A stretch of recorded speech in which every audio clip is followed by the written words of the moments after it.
Today we have a great story of revenge on 6-year-olds. We'll get into that in a bit, but first, delay my home purchase? Fine. Sell for less than asking price to someone else? 3 years ago, I moved from the East Coast to California. I was fortunate to be moving from a city that was very expensive, super touristy, and popular with boomer retirees, so I was able to sell my home for way more than I paid for it. Otherwise, a move to Cali, no way. This place is expensive, even the Inland Empire where I was buying a home. My spouse, now ex, and I were working with a fabulous realtor and found several great homes in our price range. Unfortunately, at the beginning of 2021, the city we were looking in was hot. Every time we made an offer, we were outbid. It was frustrating. However, there was one house that was sitting on the market for a while that my spouse loved. It had some issues, but it was about $300,000 under our max budget, so we could deal with them. I wasn't in love with it, but she was pushing hard for it. So we put in an offer for the house and some of the contents, also for sale,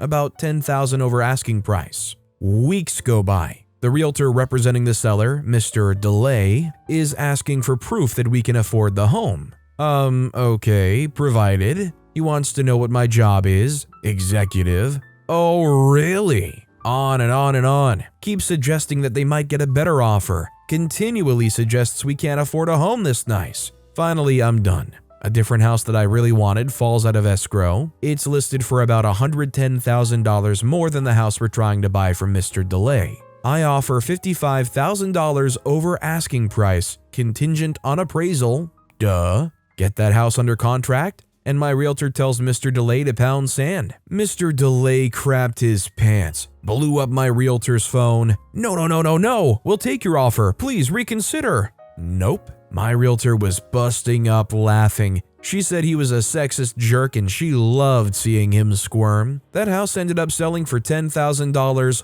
under asking. I wonder how he explained that to his woman client. I just feel bad for anybody that's trying to move into the housing market right now, especially in California. I know some people who bought a house for a mere pittance back in like 2008 or 2009, like at the lowest of the low of the housing market. I went and looked their house up on like Zillow curiously, which I know Zillow is not like the pinnacle of being accurate, but still, it was like 3 or 4 times what they paid for it back then. It's crazy. Also, hi, I'm Steven, and if you guys enjoy awesome stories of revenge, why not hit those like and subscribe buttons down below? That said, our next story is, My Mother is a Petty Woman. I just remembered this story and thought it might suit this sub. When my siblings and I grew up and moved out of home, my mother would buy us practical gifts for Christmas, including a cup and a towel. It became a bit of a running joke between the siblings, and my mother was always good-natured about the ribbing we would give her. Good old cup and towel for Christmas, eh, Mom?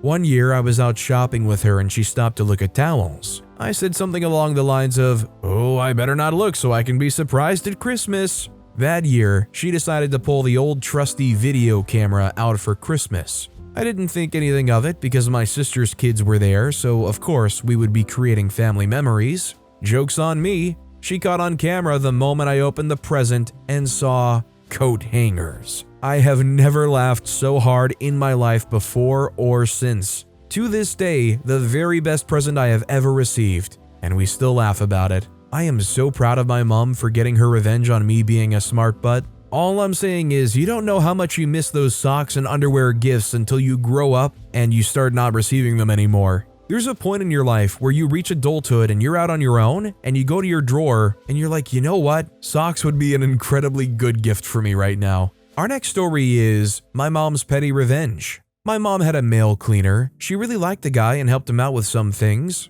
At one point, her husband and she noticed some small sums of money started missing. After some time, the police got involved and the cleaner got caught red-handed through camera surveillance. He received a slap on the wrist by the justice system, and my mom fired him. Sometime later, a year or two later, my mom went to the guy's home, made sure he still lived there, and put silicone sealant around his front door and in his lock. Well, I'm glad that the guy didn't have the money anymore to afford a security camera. Definitely not the kind of revenge I would put my name on endorsing. Our next story is Dad finally tasted rotten beans. Mom takes pride in her beans recipes. My mom's from Mexico and can make a lot of beans. You can say my mom loves beans. My dad used to make fun of my mom's cooking. He would laugh and make fun of my mom's beans. Fried beans? Oh, they're rotten. Soupy beans with pork rinds? Oh, they must be rotten. Beans with salsa? Oh, they must be rotten. One day, Mom buys us, the children, pizza, but still makes beans for my dad.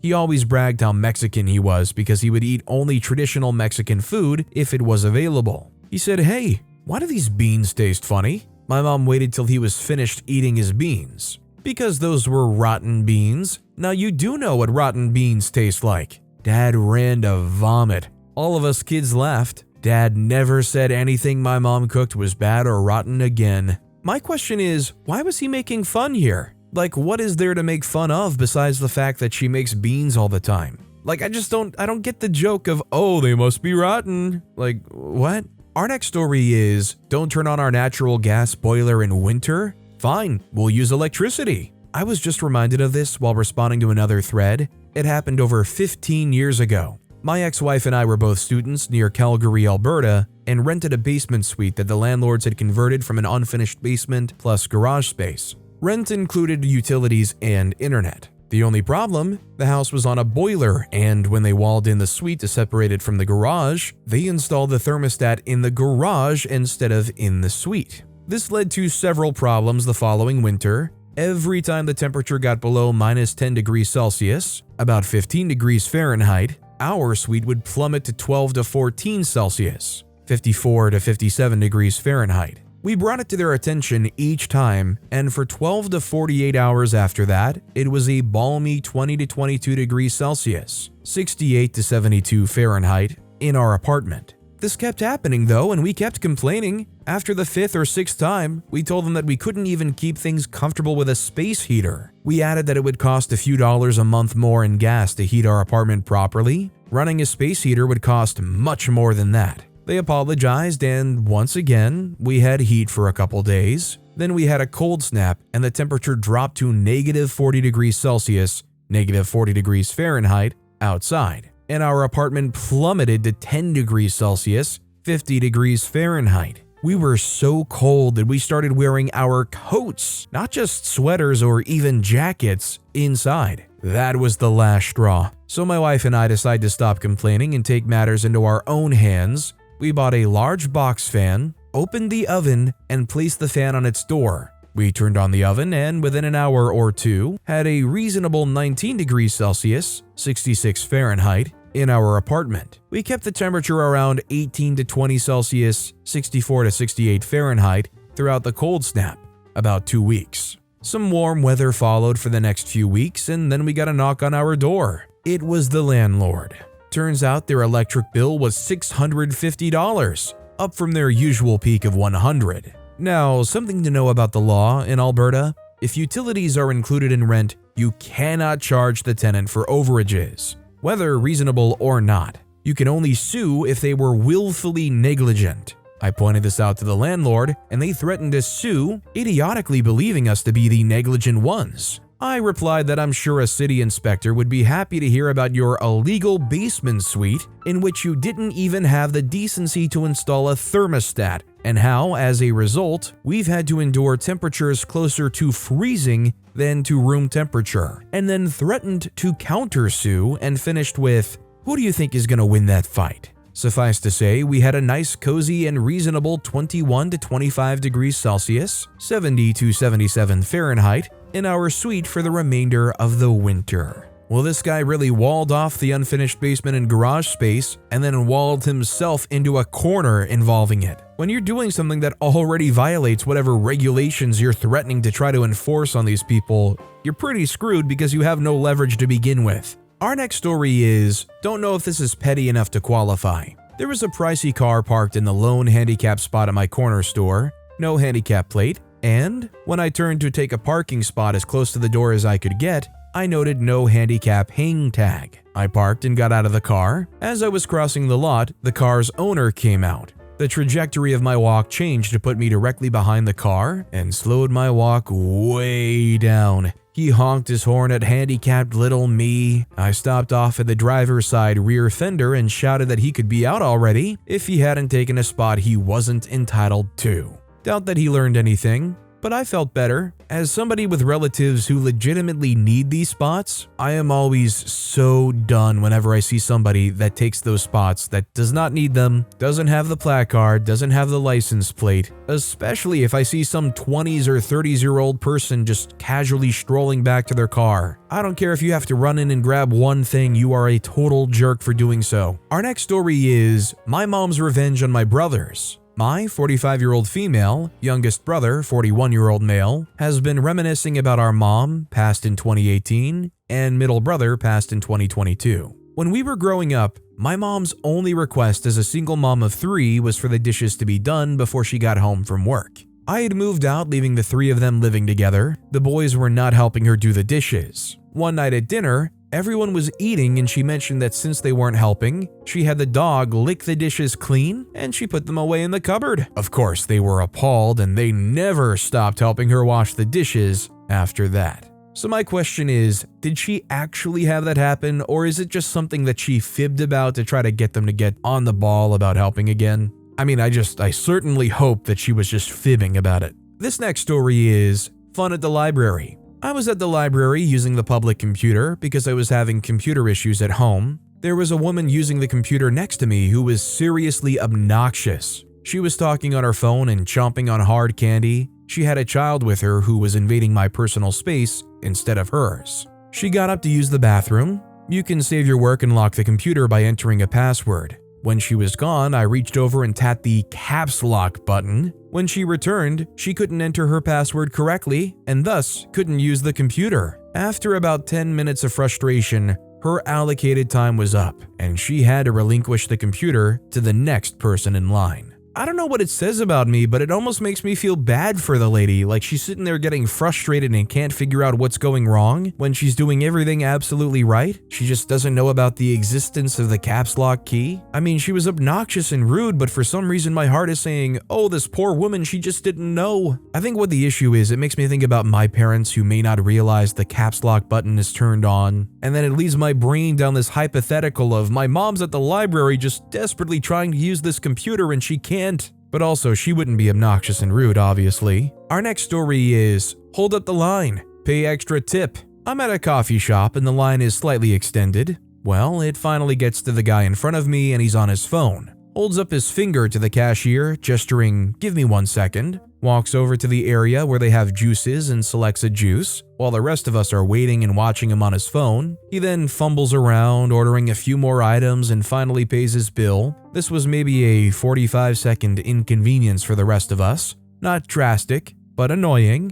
Anyhow, he walks away from the register, leaving the dreaded add a tip menu patiently waiting for a user interaction. Nobody was looking, so I went ahead and gave the servers a 25% tip. The server came back, pulled the receipt out of the little printing machine, gave it a quick double take, looked at me, and asked for my order. Take that, unaware guy. I mean, as long as I'm feeling like, oh, this probably won't come back on me, they won't trace me down, they won't track me down on the CCTV for charging 25% tip to this guy, I'd probably consider doing that too. Our next story is, keep me from sleeping? Listen to Jim Carrey. So this just happened to me recently and I'm still mad about it. This won't be a very long story, but I want to vent. My wall-to-wall neighbor decided to have one of his Friday parties with his friends, shouting and loud music galore. That's fine, even though they annoy me. We're all allowed to live a little, especially on a weekend evening. However, by the time I went to bed at 4 a.m., the party was still going. I figured they would quiet down soon enough, but I could still clearly hear them from the wall.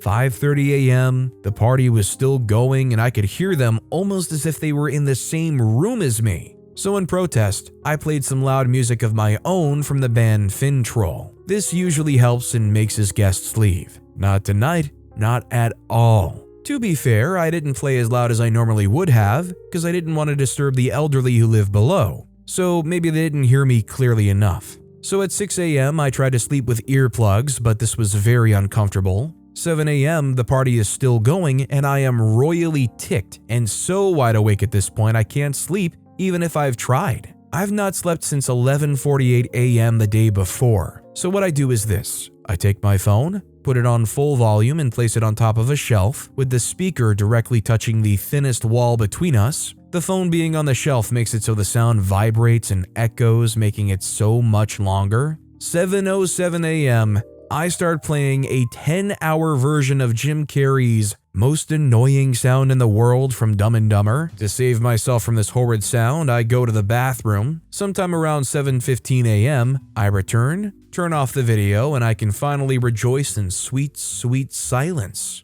All in all, I only caught about 4 to 5 hours of sleep, but at least some petty payback makes up for it. Short note, another time, same neighbor when he first moved in was also drilling the wall between us on a Wednesday at 10:30 p.m. I work an early shift and had to get up at 4 a.m. That time, I took my revenge in the form of a 10-hour video of construction drills and vehicle sounds on full blast, with my proper speakers and subwoofer. I just want to believe that this guy heard this ungodly noise emanating from the wall, and they wanted to believe that it's actually somebody just fed up at their limit and screeching for 5-10 minutes. Hey, do you want to hear the most annoying sound in the world?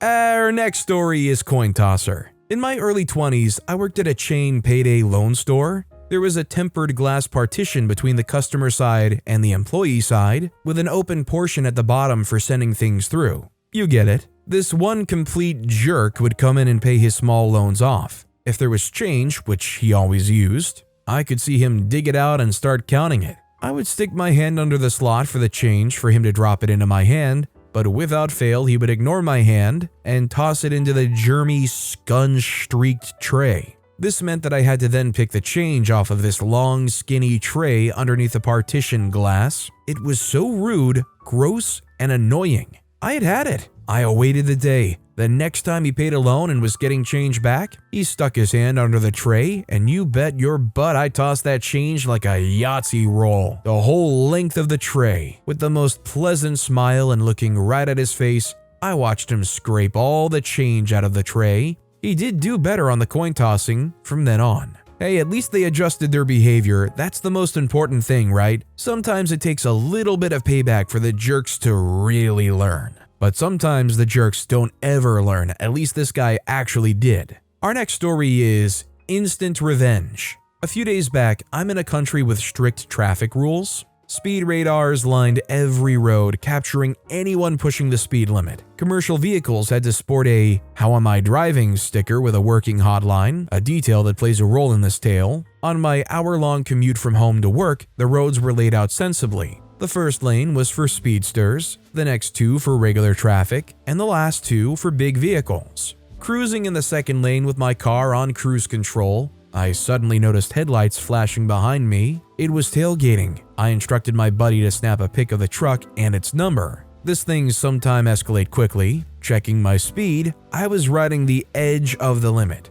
The truck was persistently signaling for me to change lanes, which was odd for the second lane. Ignoring it, I maintained my speed. The truck, clearly frustrated, jumped to the third lane and darted back in front of me. We were both doing about 130 kilometers per hour. Anticipating a brake check, I braced myself. As expected, he hit his brakes. I slowed down, and he resumed flashing the vehicle ahead. I noticed a fancy company number on his sticker. Dialing the number, I got through to the owner, a gentleman managing a small company. I explained the reckless driving situation and hinted at reporting to the police unless he intervened. During the call, I overheard the owner giving the driver an earful. Simultaneously, I observed the truck slowing down below the speed limit, the driver chatting on the phone without a hands-free device. The owner thanked me, promised to address the issue, and we hung up. Post-call, after some thought, I uploaded the photos to the police assistance app upon reaching home, seeking appropriate action. The photos showcased the truck's maneuvers, overtaking, squeezing into my lane, brake checking, and flashing. Today, I received a message acknowledging the report and confirming that necessary action was underway.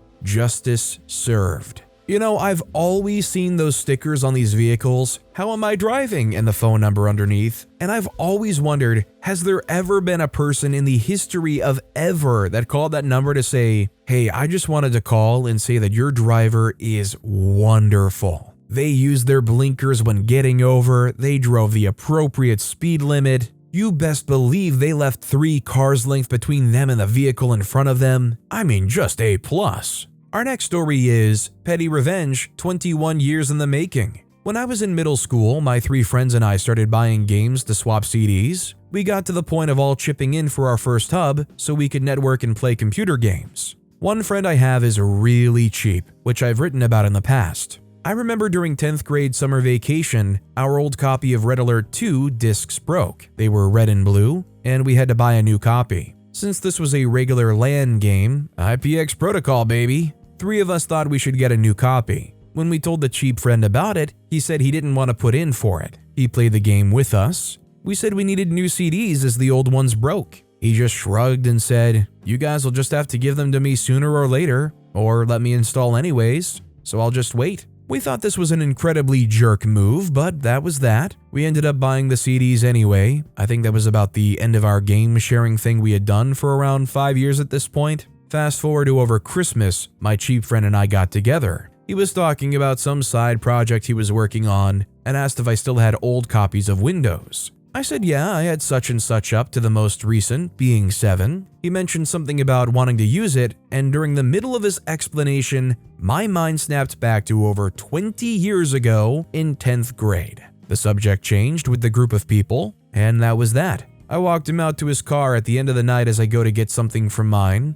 Just before he got into his car, he said, "Oh yeah, can I get that Windows 7 disc?" "No, sorry, I might need to use it yet, so you'll have to wait and see if I need it." He grimaced and frowned, got in his car, and left. I wish I was ballsy enough to tell him exactly why I wasn't going to give him my worthless Windows 7 discs. To be fair, considering you're still friends 20 years later, I do think it probably would have been kind of petty to say, Hey, still friend of over 20 years, remember that one thing that happened 20 years ago involving CDs? That's why I'm not going to lend you something. OP definitely was trying to save their butt there. Our next story is a used plastic bag, feet, and revenge on 6-year-olds. I'm not really a petty guy. I have some stories I could tell where I come off as petty, but I never mean it that way. I'm just an autistic dude with ADHD, but I just remembered a story from my childhood where I was very intentionally petty. This is a bit relevant since some could get confused.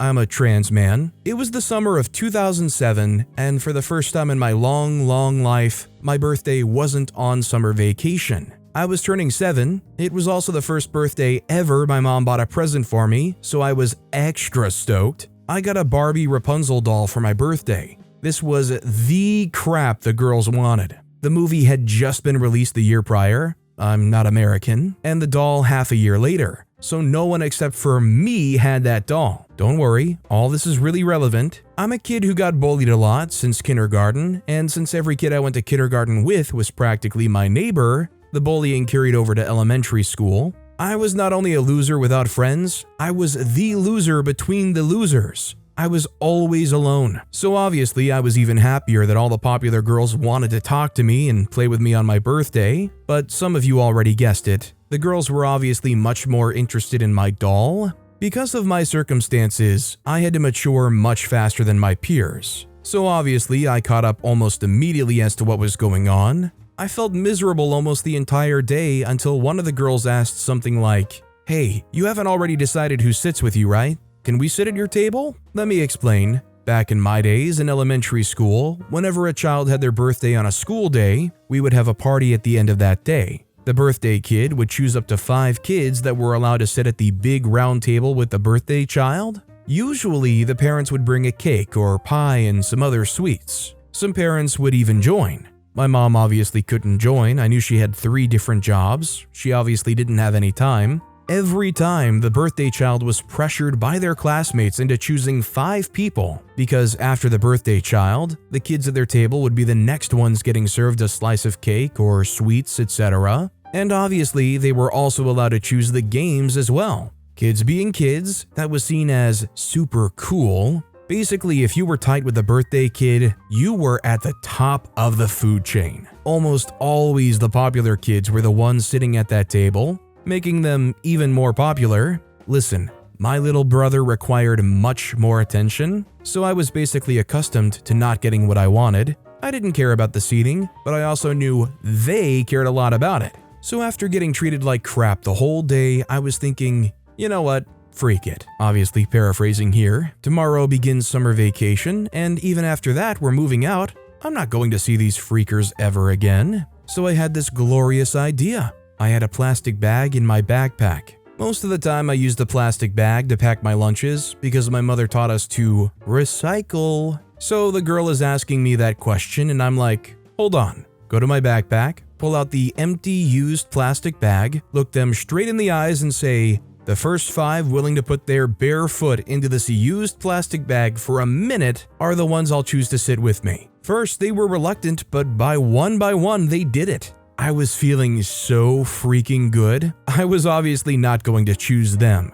but when the time was near, I felt a bit bad for them after all. Now, wait a sec, let's go back to my mom. Like I said, she didn't have time because she was busy providing for us, so obviously I wasn't expecting anything big, anything at all honestly. My teacher did tell me around noon that my mom had dropped around lunchtime to bring my cake. I was happy about that, but like I said, I didn't expect anything more than a store-bought cake. So I was starting to feel bad, contemplating whether I should do it or not, until my teacher asked me to set up the table with her. I was extremely surprised. My mom hadn't bought a cake, she made that crap. My mother, who had 3 jobs, 5 kids, and on top of that, diabetes, had made a huge freaking cake for me. But no, of course we're talking about my mom here. She'd also made other baked goods on top of that, and cooked a meal for the whole butt class. Thanks to my mom, not only was I convinced to take my tiny little revenge, I was also going out with a freaking bang. Choosing time, and obviously the popular girls were expecting their names being called out, but dang, I must have been really ticked because I remember I knew exactly which people I was going to choose. But every time I called out a name, I made a huge dramatic pause between each name, seeing the girls' faces turn from hopeful to disappointed each freaking time. And I'm convinced the universe was on my side because the popular kids were all seated to the back, having a miserable time. And that's how I used the plastic bag to get my tiny, petty, dirty revenge. Remembering this story, I miss my mom even more now. No, not dead, just transphobic. She gave it her all to raise us, and even after everything I went through, you could say I would still gladly give up a foot for her. At least OP grew up with a mom who was willing to work so hard for them. But can we just take a moment to appreciate just how elementary this revenge is? We all had that weird moment as a kid where we're like, yeah, let's get revenge. Stick your foot in this bag.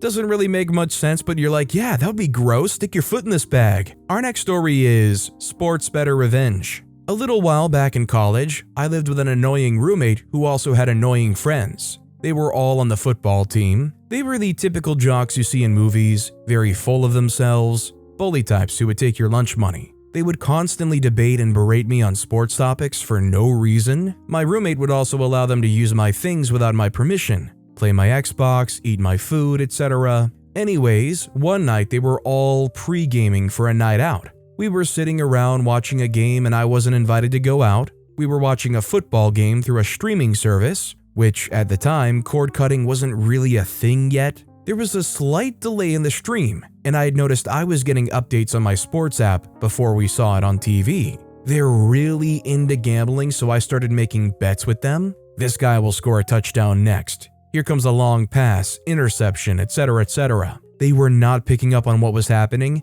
and I even made incredibly specific bets that they could not resist on. This guy will hurt his ankle on the 35-yard line after being tackled by number 27. I made about $200 that night. Me and my former roommate made amends fortunately, and occasionally we bump into each other through other mutual friends. He still references that night as me being the luckiest man alive. He still doesn't know. Long con, baby. There is no way that they actually bought that OP somehow had the mental prowess to even come up with the idea that this guy was going to go 35 yards, hurt his ankle, being tackled by number 27. I'm sitting there, and if that happens, I'm gonna be like, okay, listen, you're cheating. You got an ear feed from somebody that is literally there watching it live or something. You paid some guy $100 to go sit in the nosebleeds way at the top of the arena with binoculars to watch the game and secretly radio you in so that you could make money off of your small friend gambling circle. Either that or you're a time traveler. I would be watching you like a hawk in that circumstance. But with that being said, that's all the time we have for today. Now, if you want to hear another absolutely crazy revenge story, check out that video on the left. Or if you missed my latest video, check out that video on the right. That said, I'll see you all next time with some more stories.